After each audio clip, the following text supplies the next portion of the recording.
ప్రజాకవి కాళోజీ జయంతి సందర్భంగా వారికి వినమ్రంగా నివాళులర్పిస్తూ కాళోజీ స్ఫూర్తి తెలంగాణ ఉద్యమానికి ఒక దిక్సూచి.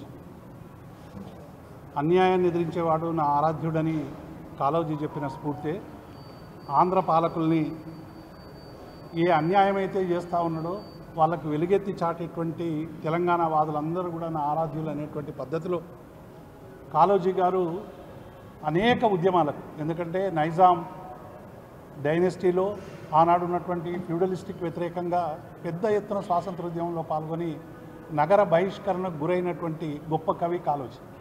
జెండా ఎగిరేసినందుకు నగర బహిష్కరణ చేసినటువంటి వాళ్ళలో కాళోజీ ఒకడు. అట్లే కాదు, ఉస్మానియా యూనివర్సిటీ విద్యార్థులు ఎందరినో కూడా ఆ రోజు బహిష్కరణ చేస్తే వారందరికి కూడా నాగ్పూర్ యూనివర్సిటీలో చదువు ఉండాలి, చదువు వలన మన జీవితాలు చైతన్యం పెరుగుతుందని చెప్పి ఆ రోజు విద్యార్థులకు కూడా అండగా ఉన్నటువంటి ఒక కవే కాదు, నాయకుడిగా కాళోజీ ఎదగడం అనేటువంటిది మనం అందరం కూడా చూస్తూ ఉన్నాం.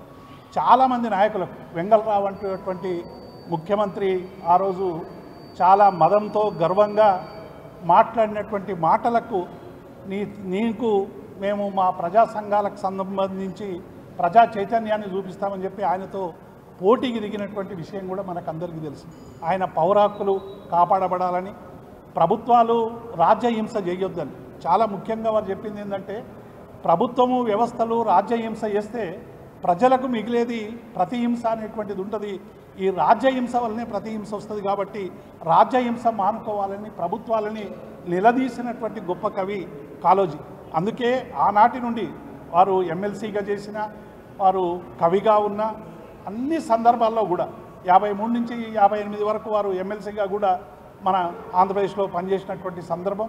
అట్లాగే కాళోజీ ఏ సంస్థలనైనా తప్పకుండా అన్యాయాన్ని ఎదిరించాలి, సమానత్వం రావాలి, పౌర హక్కులు కాపాడాలి, రాజ్యహింస ఉండకూడదు, ప్రజలందరూ కూడా సమానత్వంతో బతకాలని ఒక గొప్ప సూక్తితో బతికి జీవితకాలం అంతా కూడా ఆయన పోరాటం నేర్పి అమరుడైనటువంటి కాళోజీకి నిజమైనటువంటి నివాళిగా గత 10 ఏళ్లలో ఇంతకుముందే దేశపతి గారు, మా కొప్పలీశ్వర గారు చెప్పినట్టు కాంగ్రెస్ పార్టీ ఇవాళ చేస్తున్నటువంటి అనేక దుష్టంతాలు ఇవాళ మనం అందరం కూడా చూస్తూ ఉన్నాం.